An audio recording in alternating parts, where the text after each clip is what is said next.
Let's get physical. It's Jordan here, back in with all the physical Switch releases coming to the Switch. We're in September, and we're taking a look at September 12th until the 16th. Let's take a look at retail, low print, and imports. 13 Remastered is maybe releasing this week. You're actually going to hear that quite a lot this episode. It's one of those weeks. Yeah, one of those weeks where maybe nothing actually turns up. We will see. Anyways, this is a remake of a remake. Yeah, if you remember, a couple of years back, Microids remade 13, a stylish FPS on PS4 and stuff like that, but it turned out absolute dog poop, and Microids, slightly embarrassed, felt the need to pretty much make it again. Hopefully, this is better. I believe if you own the PS4 version and whatever, the upgrade is free, but since this is the first time it's released on the Switch, you obviously have to pay for it. Otherwise, that's theft. Look, I've got to be honest, as interested as I am playing this, I'm not wholly convinced it's going to be a winner on the system. Microids always cut corners on the Switch, and I've seen Switch footage and the frame rate doesn't look stellar, at least from the trailer, but hey, we'll have to wait and see until it's out properly. Fingers crossed, and our executive producer Thorn Metal Luna has chosen this as his pick of the week. If it's not balked, obviously. Pretty Girls Game Collection 2 is Funbox getting in on the East Asia Soft persistent lewd, simple content once again. Hot off the heels of Volume 1, Volume 2 has 4 more games. I could be bothered to check the differences between the two volumes, but then my brain told me, Jordan, you have much better things to do in life. So I made a cup of tea and ate some biscuits. You get 2 rounds of fake mahjong, something like kicks again, and poker, all full of nice soft squidgy boobies of girls of questionable ages. Enjoy it, you dirty buggers. As always, America has some slight dignity by not having this release. It's a European exclusive, so if you want to order it, check the links in the description and hope your wife doesn't open the package when it arrives. I'd advise sleeping on the doormat for at least the next 2 weeks. Trash Sailors. This is a good looking game with mediocre reviews, at least on Steam, although that mostly seems to be because the online was basically broken at one point, which is a shame because it's all about the multiplayer. 4 people on a ramshackle boat, which is unstoppable. You have to pick up rubbish from the waters and also blast obstacles in your way. Mayhem. Everyone's going to be trying to do their thing, chaos is caused, and it seems like the perfect recipe for wanting to decapitate your husband as he fails to unclear the path for the 5th time. It seems like it's going for that overcooked vibe of wanting to murder your family. Hopefully it actually works properly on the Switch. And our executive producer Brent McLean has chosen this as his pick of the week. Dungeons 3 is releasing in Europe this week. Haven't seen anything regarding a North American release. This is a strategy simulation game published by Calypso, so you do have to worry about the Switch version a little bit. Wait for reviews on performance first. But if that's all good, you've got a great option to add to your strategy collection, especially one with a more old school style, something you'd see on the PC in the early mid 2000s, which, as we all know, was the best gaming era because I was a teenager at that point, and that's always everyone's favorite era. So I'm right. You play as the bad guys as you create your evil dungeon and then try to conquer. If you thought Sauron was the cool guy in Lord of the Rings, this is for you. And our executive producers Precision Plague, Jennifer M, and Vey have chosen this as their pick of the week. Alright, the low print releases. Cannon Dancer is Strictly Limited's latest plea for cash injection. Cannon Dancer is a game I'd never heard of until the game's announcement, at which point their PR team reliably informed me this is legendary. Why? Well, because they made about 5 arcade units and called it a day. It was made in the mid-90s with the same designer as Strider, and it looks about right, yeah? This is the kind of game that's Strictly Limited's bread and butter, bringing back old shit, which is fine because I love old shit. The game itself is not coming out until next year, but you can pre-order a physical copy at Strictly Limited Games right now. Oh, and it was called Osman in North America. I mean, no wonder they called it a bad job. That's the least cool name I've heard in a while. I'm never gonna think about this game and not think that this dude is Richard Osman. Ruined.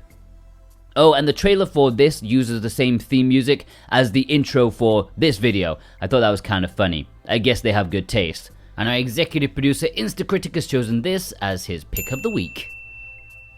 River City Girls 2 is up for pre-order right now. Yes, late last week, Limited Run announced that they put up for pre-orders, probably because they didn't want to give me a chance to say what I'm about to say. But first, the good stuff. This is a sequel to the well-loved beat-em-up revival game River City Girls. You have to remember this was well before Streets of Rage 4 and Shredder's Revenge and stuff, and I'd argue it's one of the games that shows there is a market and love for the beat-em-up arcade-style games this day and age. That's not a fact, that's just my feeling from, what I've gathered from the zeitgeist. Join the two girls as they serve up a fistful of justice thanks to WayForward's programming. It's gonna be great, of course. And, as with most WayForward games, Limited Run want to milk this fudge cake dry, with embarrassing amounts of merch for it, plus plenty of editions available for the game. In fact, the only saving grace for their release is that the highest collector's edition is $99, which is half the price they usually do for their big releases. And this doesn't look that much different from their other more expensive releases, which is proof they've been fooling you this entire time. You've been taken for a ride. Anyways, aside from that, this is just mostly a bad option that most people around the world won't really want to go for. Why? Well, as I speculated in a previous video, Limited Run would not sell this for a reasonable price. If they wanted to be competitive, it should have been $30. But I assumed that they wouldn't go lower than $35. But they surprised even me by asking for $40 for this, which is fine if that's what they think it's worth. But Limited Run have been absolutely embarrassed by Japan once again, because in Japan, for $5 less, you can get a double pack of River City Girls 1 and River City Girls 2 in one package, for cheaper. That's 2 games for cheaper than Limited Run are asking for 1 game. You don't need a college degree to do the math.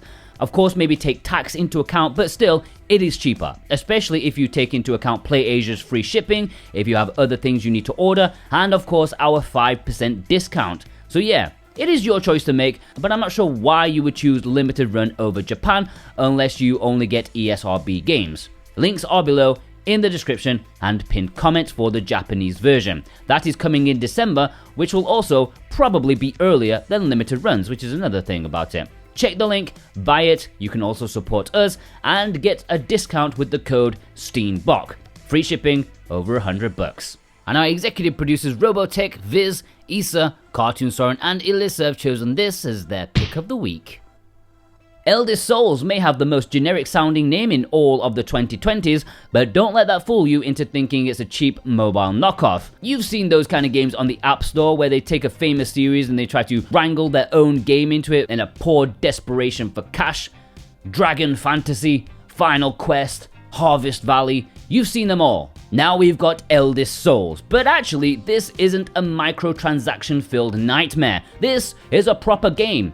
Well, it is a very focused game, all about boss rush. It's just fighting bosses, just kill the bosses with slow methodical combat. Yeah, you know those types of games. As long as that's the kind of experience you're up for, then you can pre-order this distribution title over at Limited Run Games very soon. And our executive producers Boombox and Parsnip Coffee have chosen this as their pick of the week. Alright, the imports now. As I've said, it's a bit of a weird week, and in Japan, it's kind of weird as well. They have got some absolutely awesome games coming. Unfortunately, none of them have English. They have Trinity Trigger, which is coming to the West next year, thanks to XIII. They have Fairy Fencer F Refrain Chord, which I don't know if it's been announced for a Western release, but I would be surprised if it didn't come eventually. And Dragon Quest X Offline, which does not have a Western announcement and makes me want to cry. Let's face it, in 2022, the West just isn't worthy enough. Alright, the community spotlight. Executive producer Brent McLean got in this absolutely wild import set from PlayAsia, going all out with the train sims, even including the absolutely funky controller for the Go game, which I think works with other ones, I would hope. Most of these don't have English sadly, but if you're a train dude, it's definitely a chill time. Cap Rot sent in this photo showing off the Splatoon OLED. Very nice, although it makes me realize we probably won't see a Switch Pro for, another couple of years, which is sad to think about. I'm kind of just jaded with all performance issues these days. Just give me 30 frames per second at least and non-blurry visuals, that's all I want. Executive producer Cartoon Soren sent in this photo showing off a couple of North American exclusives, Voez and Emo, two really nice music rhythm games where you play the Switch kind of like a piano, full to the brim with music tracks. Champ Dancer, thanks very much for using our links to purchase some of the games here. Distraint Collection did eventually sell out after being reduced to $15. I hope you didn't miss out. Executive producer Elissa sent in this photo showing off Volume 3 of NIS Classics, which I feel so bad for joking about how I hoped there wasn't a game-breaking bug in this like there were in the previous ones. But yeah, La Pucelle has a game-breaking bug, rendering the cartridge useless in about 20 years. I don't know what's up with NIS's quality control these days. Maybe they just can't be asked to plow through 100-hour games to test them properly. It's just poor, come on guys. Foot Gang got in these two. That's the mini collector's edition of Phoenix Wright, I believe, which isn't like exactly super rare, but it's still a nice collector's item for sure. Executive producer God of Resin got in these games. As always, a triple helping of super rare games. One really good game, one decent game, and one really forgettable game, which is usually their rule of 3. Executive producer Instacritic sent in this photo showing off recent pickups alongside the Big Daddy Castlevania Collector's Edition. Metric Magic, thanks so much for using our links to pick up 2 games on show here. Ender Lilies, remember Limited Run did that in North America, but if you missed it, the Japanese version is a good way to go about getting this in your collection, a very good game. Mickey Elson sent in this photo of The Show 22, which is just utterly bizarre to see the PlayStation logo on a Nintendo product. Almost makes me feel like we've switched into an alternative reality. Nintendo Gamer Gal, thanks for using our links to pick up a couple of items here. Chrono Cross, the biggest import of all time, it is official. Executive producer Parsnip Coffee sent in this photo of some grand old imports with Idol Manager and the fabulous looking Sense, full of yank, full of boobs, I like it. Our Luna23 sent in this photo picking up a couple of great Switch games. Who knows if that's the original or the sequel World Ends With You. Terrible marketing all round, Square Enix.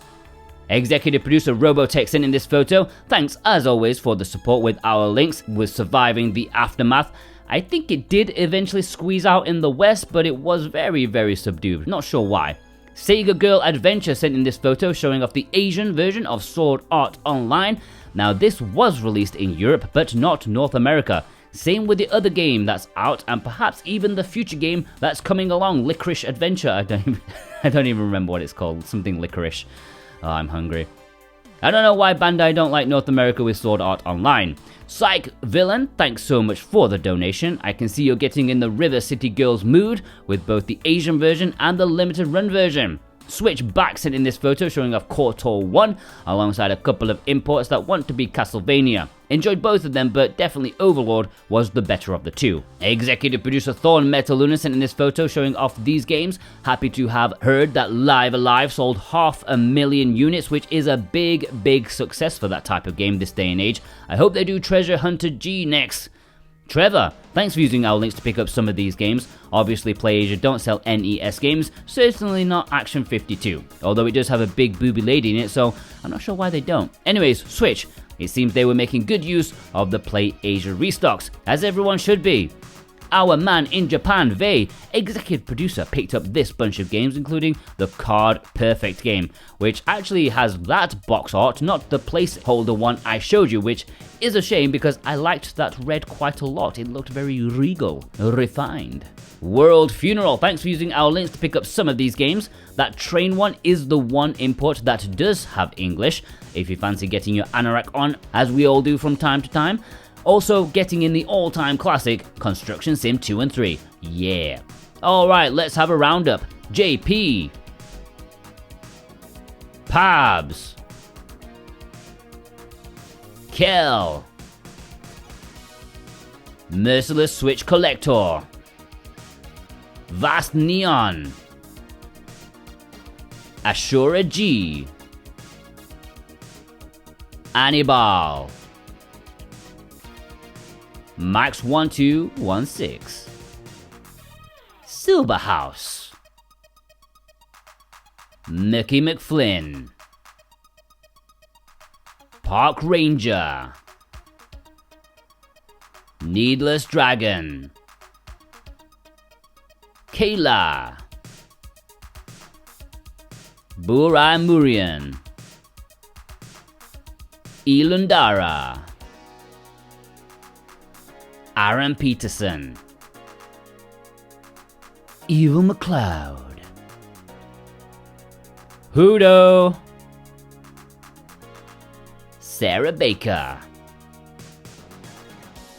Glass Jazz, Choco Loco James, The One, Visipon.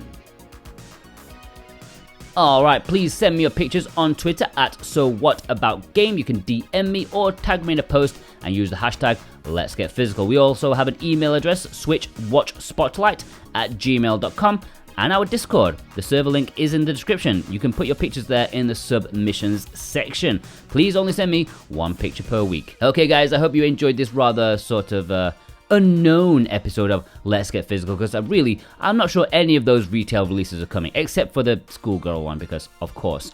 Anyways, special thanks to our executive producers as always: Dane Wilkinson, God of Resin, Boombox, Brent McLean, Jonathan Rumor, Santa Tartaruga, Alexander Cato, JCross7776, Elissa, Punkidusa, Cartoon Soren, Robotech, Z, Raven Knight, Thorn Metal Luna, Parsnip Coffee, Isa, Vey, Mental Traveler, Grantsert, Viz, Jennifer M, Instacritic, Precision Plague, and Katacha, plus you.